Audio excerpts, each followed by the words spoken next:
Assalamualaikum warahmatullahi wabarakatuh. Ketemu lagi di Gupontoro Channel, channel yang membagikan tips-tips seputar merpati dan serba-serbinya. Nah, malam ini saya akan mengulas pertanyaan dari Mas Midun yang sudah lama sekali. Maaf ya Mas Midun, saya baru bisa mengulas atau merespon pertanyaan dari panjenengan berhubung ada sesuatu dan lain hal. Lama sekali saya tidak bikin konten ya. Pertanyaannya Mas Midun itu berkisar masalah dada merpati ya. Dada merpati ada yang panjang, ada yang pendek. Kemudian sebaiknya, oh ya, sebenarnya ada beberapa pertanyaan yang serupa, jadi saya jawab di sini ya. Ada yang mempertanyakan masalah kalau untuk rumahan bagusan yang panjang atau yang pendek, supitannya apa? Kok supitan?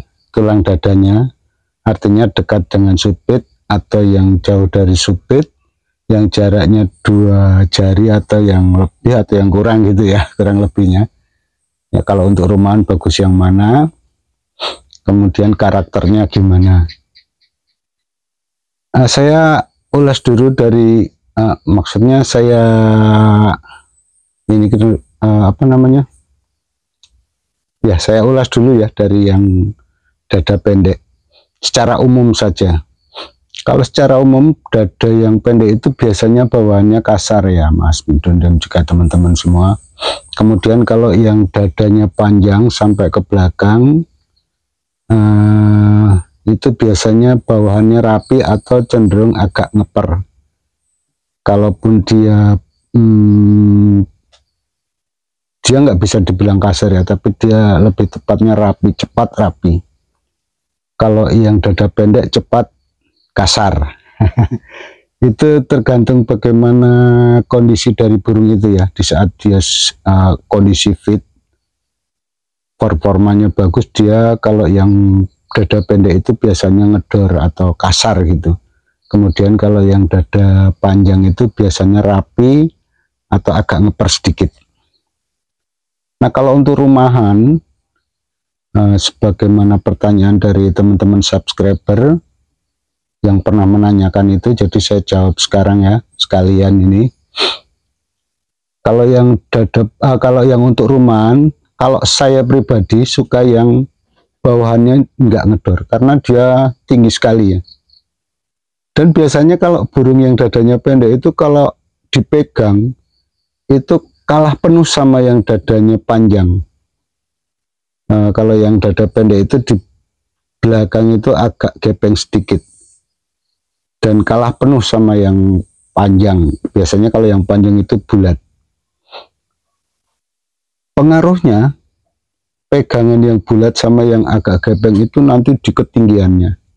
Ketika sudah mencapai ketinggian yang sampai melip, sampai cap hilang cat kelihatan, itu nanti kekuatannya yang apa, yang pinggangnya penuh, pegangannya penuh itu dari atas bisa sampai bawah.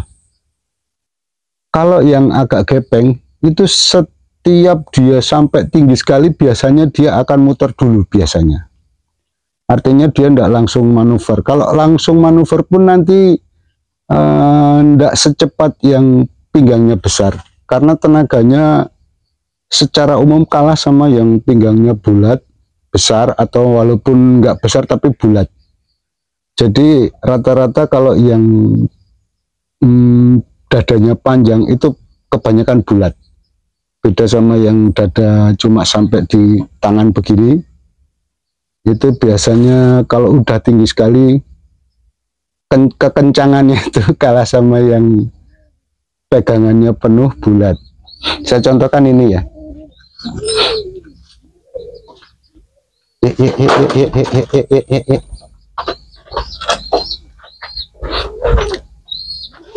Nah, ini untuk dada yang panjang.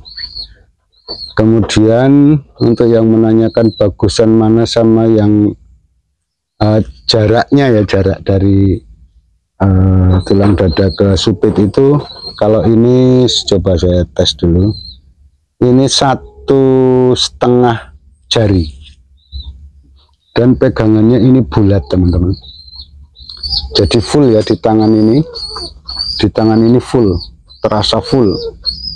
Kalau yang dada pendek nanti saya juga pegangkan yang satunya lagi, itu dada pendek, dia kasar di bawahnya.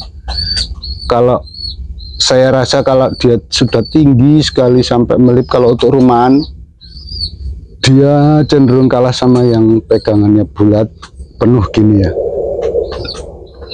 Ini kebetulan ada tembakan ke betinanya ini. Ini punya saya anakan dari Megan yang saya latih di kolong, dan ini pernah saya latih di kolong, dan kata teman saya yang lepek ini ada tembakan ke betinanya cukup cepat ya, set gitu. Nah ini dadanya panjang. Nah, kalau dada panjang itu dipegang begini ya teman-teman ya, ini melewati jari kelingking, dia sampai di sini, dia sampai di jari yang kedua kalau ini.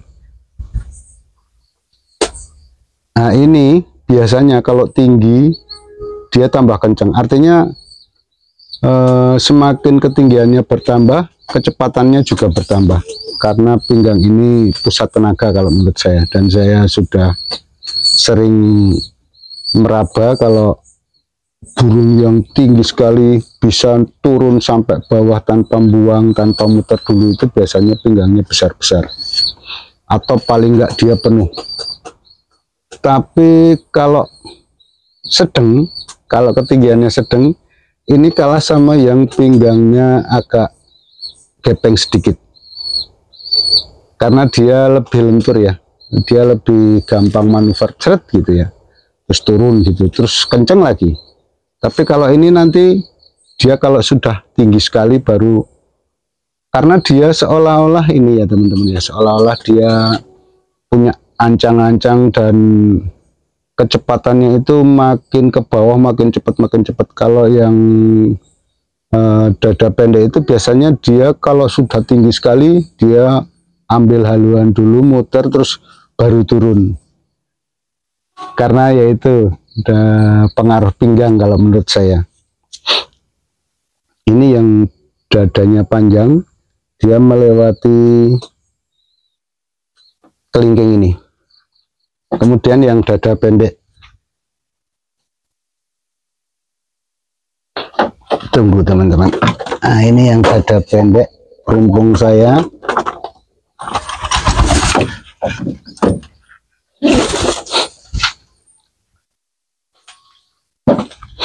Nah ini dada pendek, cuma sampai di sini ya teman-teman ya, cuma sampai di pas jari saya ini, jari kelingking. Ini sudah terbukti ini bawaannya kasar, tapi terbangnya nggak bisa tinggi sekali. Mungkin faktor karena burungnya besar, walaupun larnya rapat tapi agak pendek atau gimana. Tapi ini sebenarnya pegangannya juga lumayan, hampir full, tapi dia agak gepeng sedikit karena tulangannya cuma sampai di sini, dan ini terbukti kasar. Dia kalau turun, dia terbangannya juga nanggung selama saya latih, terus bawaannya duok gitu. Sampai bunyi kadang-kadang kalau ini ya, pernah saya klepek itu di jatuhnya di tanah teman-teman, bunyi guk gitu. Kalau dia jatuhnya di matras sebenarnya mungkin nggak terlalu inilah, nggak terlalu keras bunyinya. Ini sampai di sini. Ini terbangnya kurang tinggi kalau menurut saya, untuk ukuran saya kalau bermain rumahan. Tapi kalau untuk bermain kolong ini tingginya lumayan lah, sudah lumayan. Nah ini.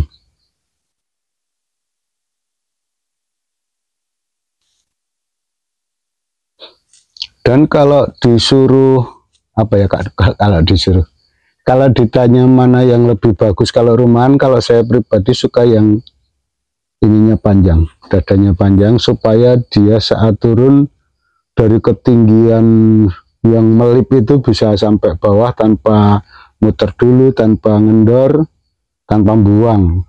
Jadi terus saja, terus bawahannya itu tidak terlalu kasar, jadi dia aman kalau saya. Kalau yang ngedor-ngedor itu biasanya cuma sedang-sedang saja dia ngedor, tapi begitu dia tinggi dia kurang ya, kadang muter dulu. Kalau nggak muter dulu dia walaupun langsung turun gitu nanti ngebuang, ada aja masalahnya. Tapi nanti kalau udah di tanah bisa buak gitu. Itu kalau yang dada pendek selama ini ya, selama yang saya amati dan saya alami. Oke, mudah-mudahan ini bisa membantu Mas Midun dan juga teman-teman yang menanyakan tentang dada merpati bagusnya yang pendek atau yang panjang. Terus kalau untuk rumahan itu bagusan yang pendek atau yang panjang? Jawabannya kalau saya untuk rumahan lebih suka yang panjang dadanya, supaya bawahannya tidak terlalu ngedor, dan di saat dia tinggi sekali dia mampu turun sampai bawah tanpa ngebuang ataupun tanpa muter. Begitu ya Mas Midun dan juga teman-teman sekalian, semoga ini bisa dijadikan referensi dan bermanfaat untuk teman-teman sekalian dalam memilih burung. Akhir kata saya ucapkan terima kasih. Wassalamualaikum warahmatullahi wabarakatuh.